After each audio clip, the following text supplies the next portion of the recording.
All right, I just got back from the Phoenix Park and Swap, and I got one of my best finds ever.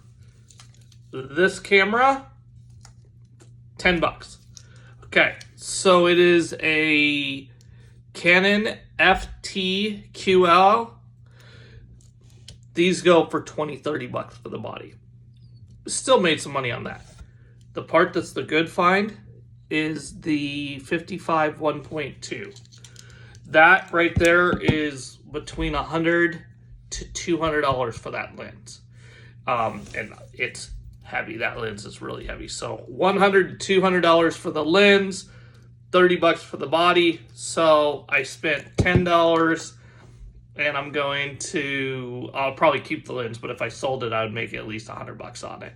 So pretty good deal for $10.